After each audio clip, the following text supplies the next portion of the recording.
The obese girl bought the masked widow mountain man for $1. Then everything changed. The wind howled through the narrow streets of Ashford, Montana territory, carrying with it the bitter promise of winter. It was the kind of cold that seeped through wool coats and settled deep in the bones, the kind that made even the hardiest miners seek refuge in the saloons. But Rosalind Rosie Hale had no such luxury. She stood at the edge of the town square, her shawl pulled tight around her shoulders, watching the gathering crowd with growing dread. The auction block had been erected that morning, rough timber planks hammered together by men who'd built gallows with the same indifference. But this wasn't an execution. Some might argue it was worse. "Come one, come all," bellowed Jacob Hendricks, the town's self-appointed auctioneer. His voice carried over the murmuring crowd like a preacher's sermon. "Ladies seeking able-bodied men for labor, marriage, or whatever arrangement suits. Men seeking employment and a roof over their heads. Step right up." Rosie's stomach churned. She hadn't wanted to come. She had never wanted any of this. But her stepmother, Constance, had left her no choice. "You'll buy yourself a worker?" Constance had hissed that morning, shoving a single crumpled dollar into Rosie's palm. "Someone to fix the barn, chop wood, make this property worth something again. It's the least you can do after all I've done for you." All she'd done. Rosie almost laughed at the bitter irony. What Constance had done was marry Rosie's father 3 years ago, drain him of every cent while he was dying, and then gamble away the farm piece by piece. Now, with creditors circling like vultures, Constance needed labor she couldn't afford to pay for properly. The auction had begun. Rosie watched as widows and spinsters stepped forward, examining the men lined up like cattle. Some were young ranch hands fallen on hard times. Others were drifters, prospectors whose claims had run dry. Each man had his story written in the lines of his weathered face. $5 for the blacksmith," called out Martha Pritchard, a widow with 3 young children. "7 for the carpenter," countered another woman. Rosie hung back, her cheeks burning as several men in the crowd snickered and pointed in her direction. She knew what they said about her, had heard it all her life. Too big, too plain, too much. The baker's wife, who always found excuses not to sell her bread. The seamstress, who didn't carry her size. The boys who'd thrown stones and called her names she still heard in her nightmares. She was about to turn away, to tell Constance she couldn't do this, when she saw him. He stood apart from the other men, pressed against the wooden fence at the far edge of the platform. While the others preened and postured, hoping to catch a buyer's eye, this man seemed to be trying to disappear. He wore rough homespun clothes, patched and worn, and his hands gripped the fence rail with white-knuckled intensity. But it was the mask that held Rosie's attention. It covered the right side of his face, crafted from tanned leather, deerskin perhaps, and tied with rawhide strips behind his head. The visible half of his face showed a strong jaw covered in dark stubble, a mouth set in a grim line, and one eye the color of storm clouds. He was tall, broad-shouldered despite his obvious hunger, and everything about his posture screamed of someone who wanted to be anywhere but here. "And now," Hendricks announced with theatrical flair, "we come to our final offering. Elias Mercer, lately of the Mountain Territories. Strong back, good with his hands. Starting bid, $1. Silence fell over the square. Rosie watched as women turned away, making signs against evil. Men muttered and shook their heads. She caught fragments of whispered conversations. "That's the mountain man, the one they say killed his wife. I heard a bear mauled his face clean off. Lives up in that cursed cabin where the screamin' comes from at night. Mad as a rabid wolf, I tell you. $1. No one was bidding, not even $1 for a man's labor, his strength, his life." Elias Mercer stood perfectly still, his visible eye fixed on some distant point beyond the crowd. Rosie saw something in that stillness that resonated deep in her chest, the kind of resignation that came from being invisible, from being judged and found wanting before you'd even opened your mouth. She knew that feeling intimately. $1, Hendricks repeated, his voice losing some of its showmanship. "Surely someone needs—" "I'll take him." The words left Rosie's mouth before her mind caught up with them. Every head in the square turned toward her. The silence that followed was deafening. "What was that, Miss Hale?" Hendricks asked, squinting in her direction. Rosie's heart hammered against her ribs. She could feel the weight of 100 stares, the judgment, the mockery already forming on cruel lips. But she forced herself to step forward, to raise her hand higher. "I said I'll take him for $1. The laughter started immediately, sharp cutting sounds that sliced through the cold air. "Well, I'll be damned," someone chuckled. "The fat girl and the monster. Perfect match. Maybe she'll eat him for supper. Or he'll eat her. I hear he's got a taste for human flesh." Rosie's face burned, but she kept her eyes fixed on Hendricks. The auctioneer looked uncertain, as though he couldn't quite believe what was happening. "Miss Hale, are you certain? This man is—" "I have $1, Rosie interrupted, her voice steadier than she felt. "That's the asking price. I'll take him." Hendricks glanced at Elias, who had finally turned to look at Rosie. For a brief moment, their eyes met. Rosie expected to see, what? Anger? Disgust? Pity? Instead, she saw something that looked almost like surprise, and perhaps the faintest flicker of gratitude. "Sold," Hendricks declared, clearly eager to be done with the whole awkward affair. "Elias Mercer to Miss Rosalind Hale for $1. Terms of employment to be worked out between parties. Next." But the crowd was already dispersing, their entertainment concluded.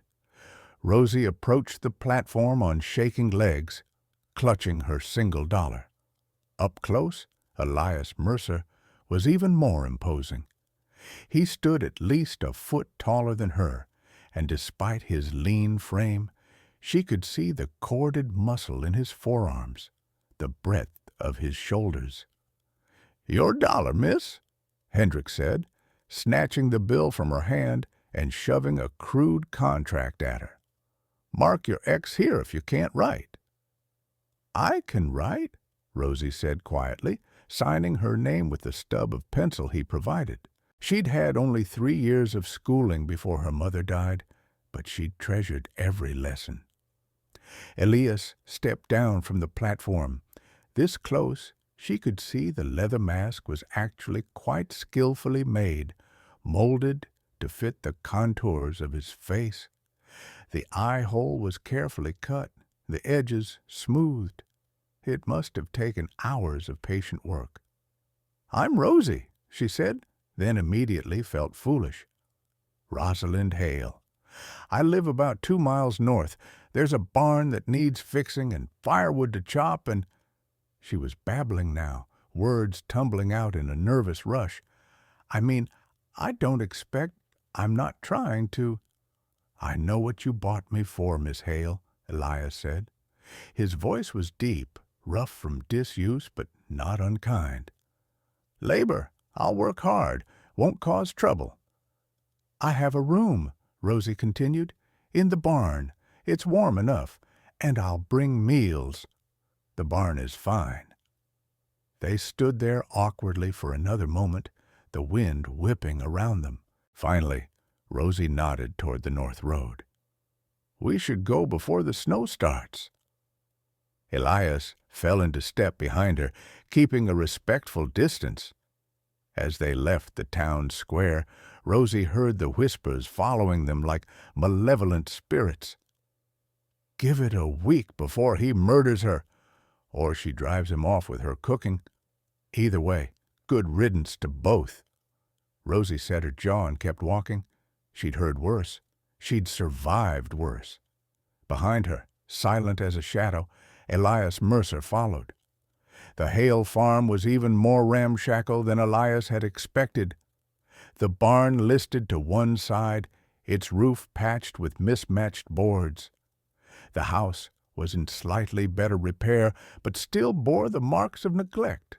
Shutters hanging loose, steps sagging, chimney smoke escaping from cracks in the mortar. Constance Hale appeared on the porch as they approached, her arms crossed over her thin chest. She was a sharp-faced woman with calculating eyes that raked over Elias with obvious displeasure. "This is what you bought? This thing?" "His name is Elias Mercer," Rosie said quietly. "He'll work off his contract." "He better." Constance's lip curled. "I don't feed idle mouths. You'll sleep in the barn, work sunup to sundown. You step 1 foot wrong, and I'll have the sheriff up here faster than—" "Ma'am," Elias interrupted, his voice flat. "I know the terms. I'll keep to them." Constance looked like she wanted to say more, but Rosie was already leading Elias toward the barn. Inside, she cleared out a corner stall and filled it with reasonably fresh hay. A thin blanket lay folded on top, and there was a battered wooden crate that could serve as a table. "I'm sorry it's not much," Rosie began, but Elias shook his head. "It's more than I've had in a while. Thank you." That seemed to exhaust their conversation. Rosie showed him where the tools were kept, pointed out which fence sections needed mending first, and then fled back to the house with visible relief. Elias stood alone in the barn, listening to the wind howl through the gaps in the walls. He ran his hand along the rough wood, testing its strength, already calculating what needed to be done first. This was familiar territory, physical labor, clear objectives, no need for words or explanations, no need to explain the mask, no need to relive the fire. He set to work. Over the next week, Elias fell into a rhythm. He rose before dawn, worked until his muscles screamed, and fell into exhausted sleep each night. He reinforced the barn's foundation, replaced rotted boards, fixed the listing wall. He chopped enough firewood to last the winter, cleared brush from around the property, and repaired the chicken coop that had been held together by hope and wire. Rosie brought him meals 3 times a day, simple fare, but hot and filling. She never lingered, never tried to make conversation. She'd set the plate down on the crate in his stall, meet his eyes briefly, and leave. But Elias noticed things. He noticed the bruises on her wrists that she tried to hide with long sleeves. He noticed how she flinched when Constance's voice rose in the house. He noticed that the meals she brought him were often more generous than what she seemed to eat herself. And he noticed how the people from town treated her. On the 3rd day, the general store owner's son had delivered supplies. Elias was working on the roof when he heard the young man's voice, dripping with fall sweetness. "Here's your order, Rosie. Had to make a special trip since you couldn't fit in the wagon last time, though I suppose that was the wagon's fault, not yours." His laugh was ugly. Rosie's response was too quiet to hear, but Elias saw her shoulders hunch, saw her hand tremble as she reached for the supplies. He climbed down from the roof, "That's enough," he said quietly. The delivery boy spun around, his smirk faltering when he saw Elias approaching. Up close, Elias was even more intimidating. Tall, scarred, the leather mask making him look like something from a nightmare. I was just... You were just leaving," Elias finished. "Now."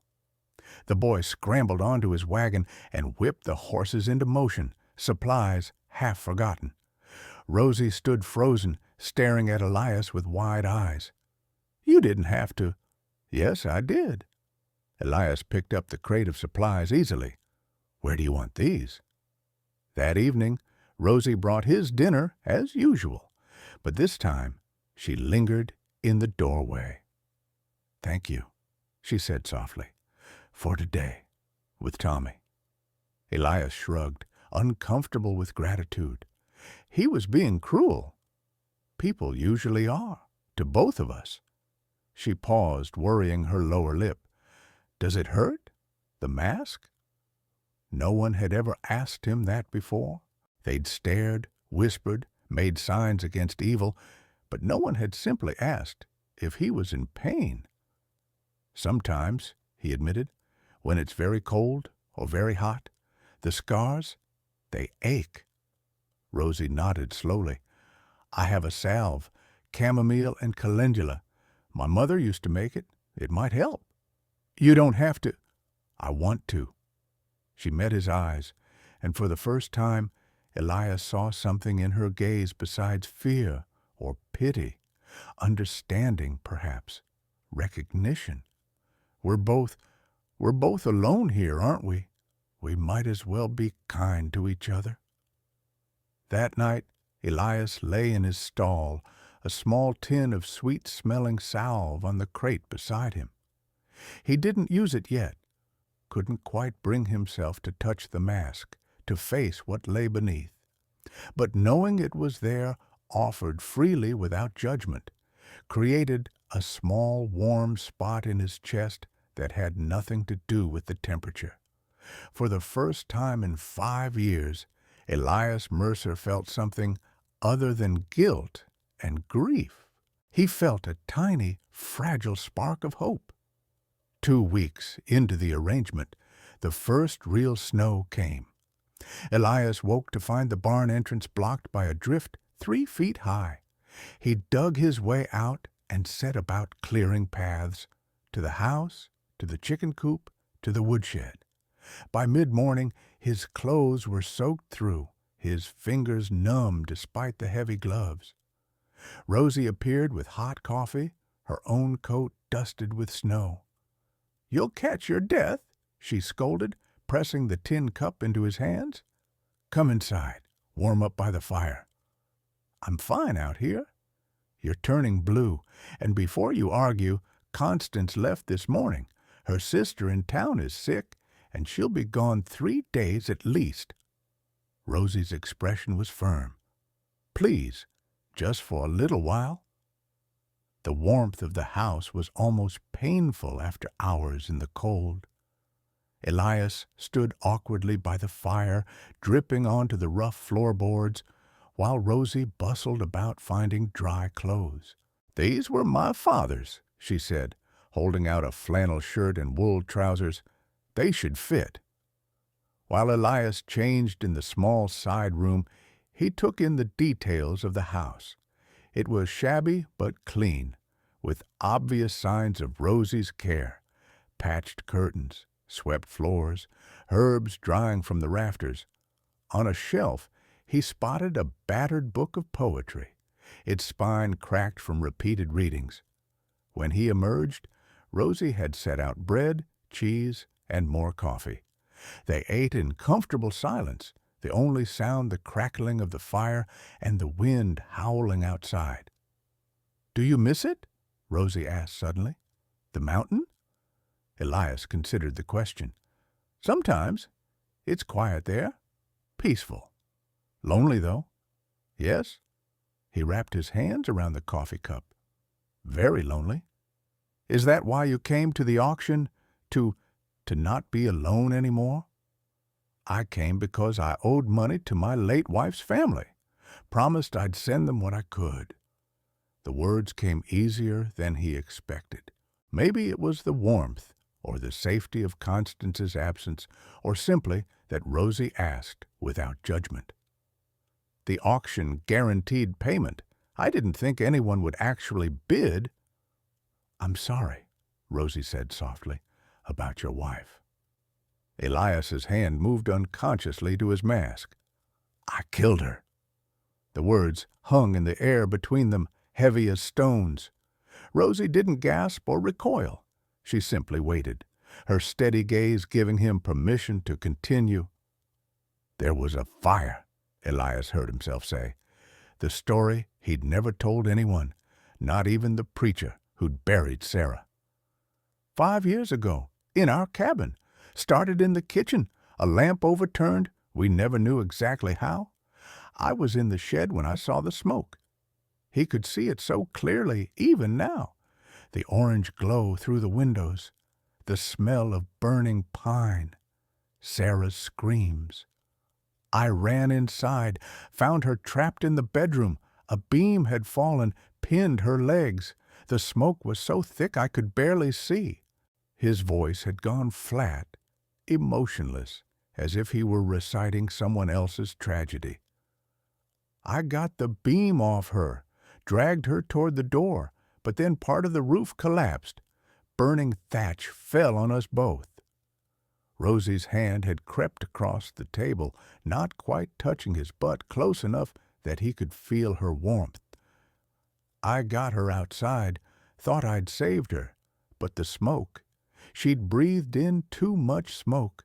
She died in my arms while I was still beating out the flames on her dress. He touched the mask again. The right side of my face was burned, not as badly as it could have been, but badly enough.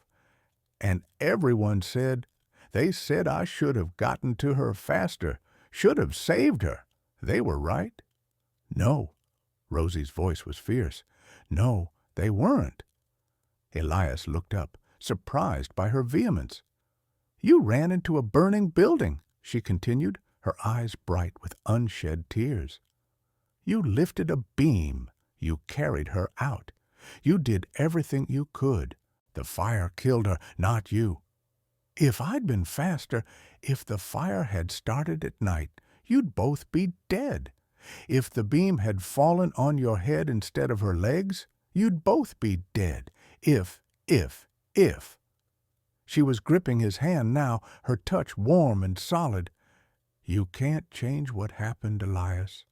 You can only decide whether to keep living or to bury yourself with her."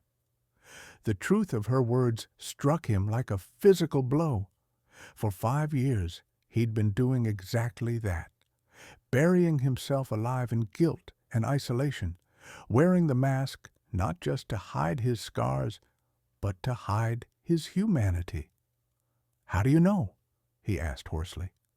"How do you know how to keep living when everything hurts?" Rosie's smile was sad. "Because I've had to learn too. My mother died when I was 12. Constance came 6 months later, and every day since then, people have told me I'm too much, too big, too clumsy, too ugly, that I should be grateful anyone tolerates me at all." Her voice wavered but didn't break. "But I'm still here, still fighting, because maybe someday someone will see past all that and just see me." Elias looked at her, really looked at her, perhaps for the first time. He saw a young woman with kind eyes and gentle hands, a woman who'd been beaten down by life but hadn't let it destroy her capacity for compassion, a woman who brought salve for his pain and spoke truth without cruelty. He saw someone beautiful. "I see you," he said quietly. Rosie's breath caught. Then slowly she reached across the table. Her fingers brushed the edge of his mask. "May I?" Every instinct screamed at him to pull away. No one had seen his face in 5 years. No one except doctors who'd poked and prodded with clinical detachment. The scars were hideous, puckered flesh, twisted skin, the ghost of what he'd once been. But Rosie's eyes held no morbid curiosity, only gentle request. Elias nodded. With careful fingers, she untied the rawhide strips. The mask came away, and Elias forced himself not to turn his head, not to hide. The right side of his face was a map of old pain, burned scars that ran from cheekbone to jaw, pulling at the corner of his mouth, roughening the skin into rippled patterns. His right eye, miraculously, had been spared, though the skin around it was damaged. He waited for her to flinch, to look away, to regret her kindness. Instead, Rosie touched his cheek.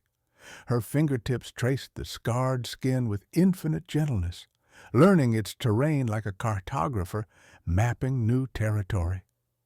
"Does this hurt?" she whispered. "No." His voice was rough with emotion. "Not anymore. It's just ugly." "It's you," she said simply. "And you're not ugly. You're scarred. There's a difference." Something broke open in Elias's chest. He'd spent 5 years believing he was a monster, something to be hidden away. But under Rosie's touch, under her steady gaze, he felt human again. Wounded, yes. Broken in places, but still alive, still capable of feeling, still worthy of kindness. "I bought you for $1, Rosie said softly, her hand still cradling his scarred face. "But you're not merchandise, Elias. You never were." "Neither are you." He covered her hand with his, marveling at how perfectly they fit together. Two damaged souls who understood each other's pain. Outside, the storm raged on. Inside, by the warmth of the fire, two lonely people found something neither had expected. They found each other. The 3 days of Constance's absence became a gift neither Elias nor Rosie had anticipated. With the stepmother gone, the house breathed easier, and so did they. Elias moved through the space, less like a hired hand and more like a guest. Still helpful, still working, but no longer invisible. He fixed the loose shutter that had banged against the house for months. He reinforced the cellar door. He even tuned an old violin he found in the attic, its strings long since broken. "You play?" Rosie asked, watching his careful hands work. "Used to. Before." He plucked a string, listening to the tone. "Sarah loved music. I'd play for her in the evenings." Instead of the usual lance of pain that accompanied his wife's name, Elias felt something softer. Nostalgia, perhaps. The ache of loss without the crushing weight of guilt. "Would you play something now?" He did. Haltingly at first, his fingers remembering patterns they'd once known by heart. Then more smoothly, a simple folk melody that filled the small house with unexpected beauty. When he finished, he found Rosie wiping tears from her eyes. "That was lovely," she said. "Thank you." They fell into an easy routine. Rosie cooked, and she was a far better cook than Constance, who'd always been too impatient for careful preparation. Elias brought in wood, kept the fires going, did the heavy lifting. In the evenings, they sat by the hearth and talked. Rosie spoke of her mother, a gentle woman who'd taught her to read and to see beauty in small things. Of her father, who'd loved her but hadn't known how to protect her from Constance's cruelty. Of dreams she'd once had, to teach, perhaps, or to own a small bookshop. Elias shared memories of his life before the fire, growing up on a small farm in Ohio, meeting Sarah at a church social, building their cabin with his own hands, every board placed with love and hope. "I thought I was done," he admitted one night. "Done with living, done with hoping. I was just existing. going through motions until the end. What changed? Rosie asked. Elias met her eyes across the firelight. You bid on me. For $1, she said with a small smile, best dollar anyone ever spent. The words hung between them, weighted with meaning. Rosie's cheeks flushed, and she looked down at her hands. People in town say terrible things, she said quietly, about both of us. That we deserve each other because no one else would want us. Maybe they're right. When Rosie's head snapped up, Elias continued, maybe we do deserve each other, not because we're unworthy, but because we understand something most people don't. We know what it means to survive, to keep going when the world tells you you're not worth the effort. I used to believe them, Rosie confessed. The things people said about me. I thought if everyone saw me as worthless, it must be true. And now? She hesitated, then squared her shoulders. Now, I think they're wrong. I think I'm stronger than they know, kinder than they deserve. And I think anyone who can't see past my body to my heart isn't worth my time. Pride swelled in Elias's chest. That's the truth, Rosie. Every word of it. On the third evening, as they prepared for Constance's return the next morning, Rosie grew quiet. She stood at the window, watching snow fall in the moonlight, her arms wrapped around herself. What happens now? She asked. When she comes back? When winter ends? Elias came to stand beside her. What do you want to happen? I don't know if it matters what I want. It matters to me. Rosie turned to face him, searching his eyes. I want this to be real, not just a contract or a business arrangement. She took a shaky breath. I want to matter to someone, to be chosen, not because I'm convenient or desperate, but because I'm me. Elias cupped her face with both hands, scarred and unscarred together. You do matter, to me. You've mattered since the moment you raised your hand at that auction, since you looked at a masked stranger and saw a person worth saving. You saved yourself, Rosie whispered. No, we saved each other. He kissed her then, gentle and tentative, asking permission with every movement. Rosie melted into him, her hands coming up to rest on his chest, over his heart. It wasn't a fairy tale kiss. There was too much hurt in both of them for anything so simple. But it was real, honest, a promise of healing still to come. When they parted, both were trembling. I can't give you much, Elias said. I'm still paying off debts. I have a cabin on the mountain that's barely standing. I have scars and nightmares, and I don't need much. Rosie's smile was radiant. I just need you to stay, to choose me the way I chose you. Every day, Elias promised, for as long as you'll have me.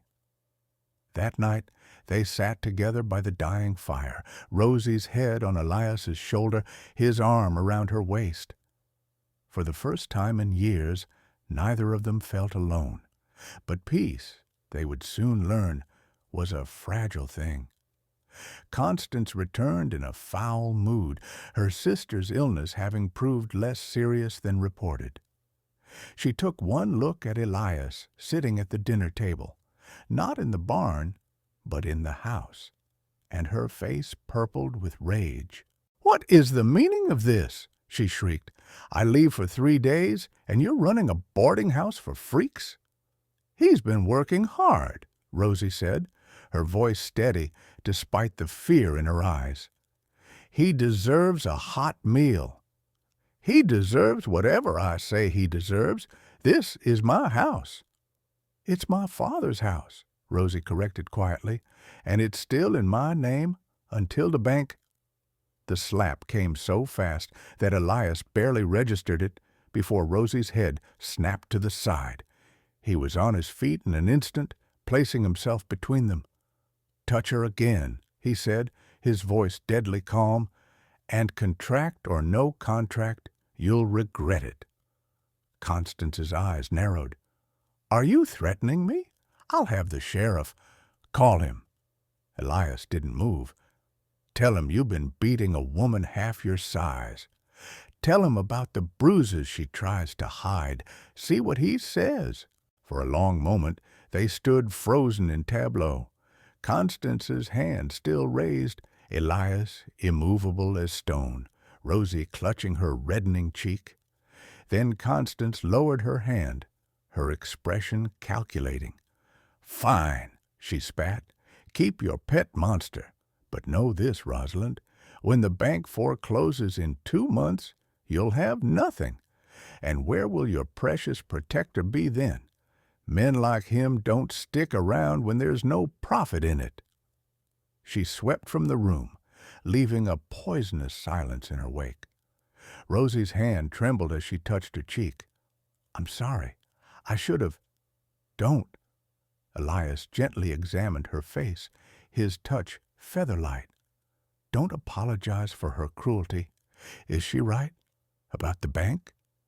Rosie nodded miserably. "We're 3 months behind on payments. I've been trying to earn money with sewing and laundry, but it's not enough. Constance gambled away everything liquid. In 2 months, we lose the farm. Then we have 2 months to figure something out." "We?" Elias took her hands in his. "I'm not going anywhere, Rosie. Not now. Not ever, if you'll have me." But before they could discuss it further, hoofbeats sounded in the yard. They exchanged worried glances. Visitors were rare this far out, especially in winter. The man who dismounted was tall and lean, dressed in a worn duster with a marshal's badge pinned to his chest. But it was his eyes that made Elias's blood run cold. Pale blue, hard as ice, and utterly familiar. Thomas Garrett, the man who'd set the fire that killed Sarah. Garrett had been a claim jumper, furious when Elias and Sarah had legally won the land he'd been squatting on. The fire that accidentally started had been his revenge, though Elias had never been able to prove it. By the time he'd recovered enough to speak, Garrett had vanished into the territories.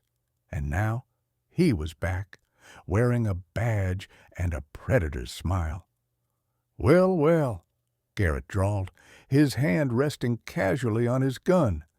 "Elias Mercer. Heard you were dead, or wished you were at least." Elias said nothing, every muscle tense.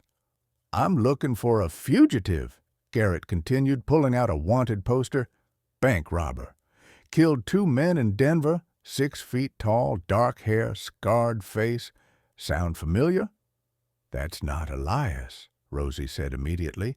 "He's been here for weeks working—" "Of course you'd say that, miss." Garrett's smile widened. "Though I have to say I'm surprised. Man like Mercer, hiding behind a woman's skirts. But then, he always was a coward. Couldn't even save his own wife." Elias's hands clenched into fists, but Rosie's touch on his arm held him back. "If you have accusations, bring proof," she said firmly. "Otherwise, you're trespassing." Garrett tipped his hat mockingly. "I'll be back, Miss Hale, with proof. And when I am, your pet killer is coming with me." He fixed Elias with a cold stare. "I've waited 5 years to finish what I started. A few more days won't matter." He mounted his horse and rode off, leaving ice in his wake. Rosie turned to Elias, her face white. What did he mean? Finish what he started? Elias told her everything about the disputed claim, about finding evidence of Garrett's activities on the land, about threatening to report him, about the fire that came 2 days later. "He killed Sarah," Elias said, his voice raw. "I could never prove it, but I know. And now he's back, with a badge and a perfect excuse to hang me for crimes I didn't commit. Then we run, Rosie said immediately. Tonight. We take what we can and— No. Elias shook his head. Running makes me look guilty, and I won't make you a fugitive. Won't ruin your life more than I already have. You haven't ruined anything. Rosie gripped his arms. You've given me hope, purpose, the first real happiness I've known in years. I won't let him take that away. I won't let him take you. Rosie, no. Listen to me, Elias Mercer. Her eyes blazed with fierce determination. You saved me at that auction. You protected me from Constance, from the cruelty of this town. You made me feel worthy and wanted and seen. Now it's my turn to protect you? How? He has the law on his side, real or fabricated. Then we get the truth on ours. Rosie's mind was already racing. There must be people who know he's corrupt. Other marshals, sheriffs, someone. We find them. We expose him before he can destroy you. It was a desperate plan, full of risks. But looking at Rosie, at this incredible woman who'd bought him for $1 and seen the man beneath the mask, Elias felt that spark of hope again. They had 2 months before the bank foreclosed. They had days, maybe hours before Garrett returned. They had each other. Together? Elias asked. Together, Rosie confirmed. They spent that night making plans, gathering what resources they had. In the morning, they would ride to the territorial capital, seek out the marshal's office, demand an investigation. It was a long shot, but it was all they had. As dawn broke over the Montana mountains, Elias and Rosie set out on horseback, leaving Constance screaming curses behind them. The journey would be hard, the odds against them steep. But for the first time in 5 years, Elias Mercer was fighting for something beyond survival. He was fighting for a future, for love, for the woman who'd seen past his scars to the man beneath. And he would move heaven and earth before he let Thomas Garrett take that away. The territorial capital of Helena sprawled across the mountainside like a promise of civilization in the wilderness. After 2 days of hard riding through snow and wind, Elias and Rosie arrived, half frozen and wholly exhausted. The marshal's office was a squat building near the center of town, its windows glowing with lamplight even in the afternoon gloom. Inside, a grizzled man with sergeant's stripes looked up from his desk with the weary expression of someone who had seen too much and trusted too little. "Help you?" he asked, his gaze taking in Elias's mask and Rosie's rumpled appearance with practiced neutrality. "We need to report corruption," Rosie said, her voice steadier than she felt. "A marshal named Thomas Garrett is falsely accusing my—" She hesitated, then forged ahead. "My fiancé of bank robbery and murder." The sergeant's expression didn't change, but something flickered in his eyes. "Garrett, you say? Thomas Garrett?" "You know him?" Elias asked. "Know of him." The sergeant leaned back in his chair. "Came through here 3 weeks ago with paperwork for his appointment. Clean record, good recommendations. You're saying that's all false?" "I'm saying he murdered my first wife 5 years ago," Elias said flatly. "Burned down our cabin to cover a claim dispute, and now he's come back to finish the job." The sergeant studied them both for a long moment. Then he sighed and stood. "Come with me. There's someone you should talk to." He led them through a maze of corridors to a private office where a woman in a deputy marshal's uniform was reviewing files. She had iron-gray hair and the kind of face that had earned its lines through hard experience. Deputy Marshal Catherine Horn, the sergeant introduced. These folks have information about Thomas Garrett. Horn's eyes sharpened. Tell me everything. They did. Elias recounted the claim dispute, the fire, his suspicions. Rosie described Garrett's visit to the farm, his thinly veiled threats. By the time they finished, Horn was making rapid notes. I'll be honest with you, she said. Garrett's credentials looked legitimate, but I've learned to trust my instincts, and something felt off about him. If you're willing to testify. We are, Rosie said immediately. Then I'll open an investigation. But I need you to understand, this could take weeks, maybe months. And in the meantime, Garrett will know you've reported him.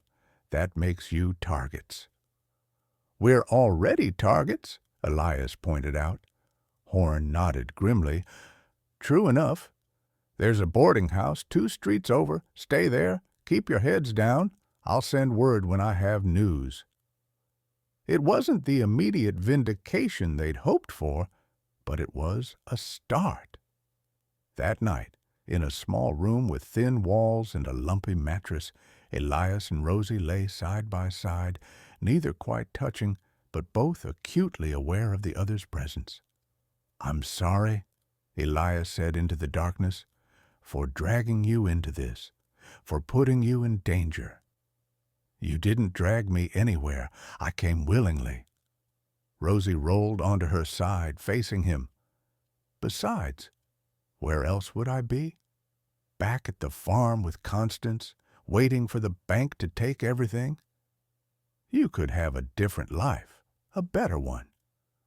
I have the life I want. Her hand found his in the darkness.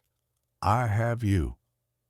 Elias brought her hand to his lips, kissing her scarred knuckles, marks from years of hard work and Constance's abuse. When this is over, when Garrett is dealt with, Rosie, will you marry me? For real, I mean, not as part of a contract or an arrangement, but because we choose each other? He felt her smile in the darkness. Yes, 1,000 times yes. They sealed the promise with a kiss, gentle and deep, full of everything they couldn't yet put into words. But their peace was short-lived. 3 days later, Garrett found them. Elias was returning from the general store when he saw the familiar figure leaning against the boarding house wall. The marshal's badge gleamed in the afternoon sun, and Garrett's hand rested on his gun with casual menace. Thought you'd run to the law, did you? Garrett's smile was a razor. Deputy Horn already came sniffing around my office, asking questions, making accusations. Truth has a way of surfacing, Elias said, his hand moving instinctively to his own hip. But he carried no weapon.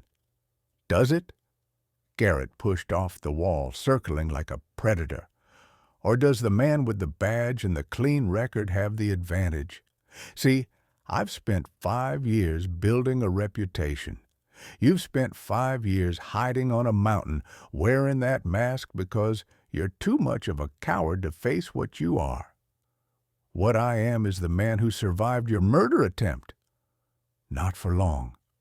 Garrett's voice dropped to a whisper. I gave you a chance to die with dignity, Mercer. Burn in that cabin with your precious Sarah. But you crawled out, and now I have to finish it properly. Once I get rid of Horn, and I will, I always do, you'll hang for those bank robberies, and your fat little whore will watch. Elias moved without thinking. His fist connected with Garrett's jaw with a satisfying crack, sending the marshal stumbling back. But Garrett recovered quickly, his gun clearing leather in a heartbeat. Don't! Rosie's voice rang out from the boarding house doorway. She stood with Deputy Marshal Horn beside her, both women armed. Drop your weapon, Marshal Garrett. Garrett's eyes darted between them, calculating odds. For a moment, Elias thought he might shoot anyway. But then other people began emerging from nearby buildings, drawn by the commotion. Too many witnesses. Garrett lowered his gun with visible reluctance. "This isn't over." "No," Horn agreed, stepping forward. "It's not. Because while you were threatening civilians, I was in the telegraph office. Got some interesting responses from Denver. Seems those bank robberies you're investigating? They have a suspect in custody. Man with red hair and a Boston accent. Nothing like Mr. Mercer here." Garrett's face went white, then red. "That doesn't prove—" "It proves you lied about your reason for harassing this man, which made me dig deeper." Horn pulled out a folded document. "Found records from 5 years ago. A claim dispute filed by one Elias Mercer against one Thomas Garrett.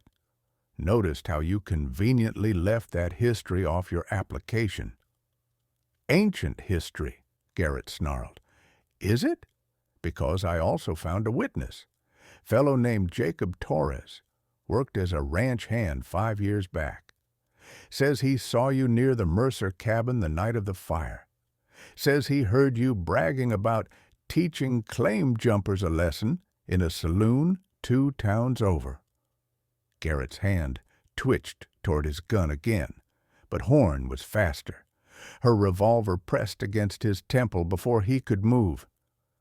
"Thomas Garrett, I'm placing you under arrest for arson, murder, and falsifying a federal application. And if you so much as breathe wrong, I will paint these nice people's building with your brains." The fight went out of Garrett all at once. As Horn cuffed him, he fixed Elias with a look of pure hatred. "You can't prove the fire. You can't prove I killed her." "Maybe not beyond all doubt," Elias said quietly. "But I know. Sarah knows. And now everyone else knows too. You'll never wear that badge again. Never have that power again. And that's justice enough for me." As Horn hauled Garrett away, Elias sagged against the wall. Rosie was beside him instantly, her arms around him, holding him up as the weight of 5 years of grief and guilt finally began to lift. "It's over," she whispered. "It's finally over." "The fire wasn't my fault," Elias said, and heard the truth of it for the first time. "I couldn't save her. But that doesn't make me a killer." "No." Rosie cupped his scarred face. "It makes you a survivor. It makes you mine." They held each other as snow began to fall, gentle flakes that caught in Rosie's hair and melted on Elias's mask. Around them, the people of Helena whispered and stared, but for once, neither of them cared. They had each other. They had the truth. And they had a future to build. Spring came to Montana with muddy roads and brilliant wildflowers. The snow retreated from the valleys, revealing new grass and the promise of renewal. Elias and Rosie stood before a justice of the peace in a simple ceremony attended by Deputy Marshal Horn and the boarding house owner who'd come to adore them both. Rosie wore a dress she'd sewn herself, cornflower blue with delicate white embroidery. Elias wore his best shirt and, for the first time in public, no mask. The scars were still there, would always be there, but they no longer defined him. "I, Elias Mercer, take you, Rosalind Hale. I, Rosalind Mercer, take you, Elias." They spoke their vows with voices steady and clear. When the justice pronounced them married, Elias kissed his wife with gentle reverence, tasting salt from her happy tears. The farm was lost, as expected. The bank had foreclosed, and Constance had disappeared into the night with whatever she could carry. But Elias's cabin on the mountain still stood, and with work it could be more than just shelter. It could be a home. They spent their first weeks as husband and wife rebuilding. Elias showed Rosie how to reinforce walls and patch roofs. Rosie showed Elias how to make curtains and plant a proper garden. They worked side by side, their hands growing callous together, their laughter echoing off the mountain peaks. Deputy Marshal Horn visited once with news. Thomas Garrett had been sentenced to 20 years for his crimes, including 3 other arsons and 2 attempted murders they'd uncovered during the investigation. Jacob Torres, the witness who'd finally come forward, had been given a reward that he promptly used to buy a small ranch. "Justice is slow," Horn said, accepting coffee in their newly finished kitchen, "but it does come around, eventually." After she left, Elias and Rosie sat on their porch watching the sunset paint the mountains gold and purple. "Do you ever think about that auction?" Rosie asked, her head on Elias's shoulder, "about how differently things could have gone?" "Every day." Elias pressed a kiss to her hair. "If you hadn't raised your hand, if I'd been sold to someone else, if we'd never—" "But we did." Rosie laced her fingers through his. "I spent $1 and got everything I ever needed. That makes 2 of us." Elias turned to face her, his scarred and unscarred sides both visible in the fading light. "You saved my life, Rosie, not just from Garrett, from myself, from giving up. You saved mine, too." She smiled up at him.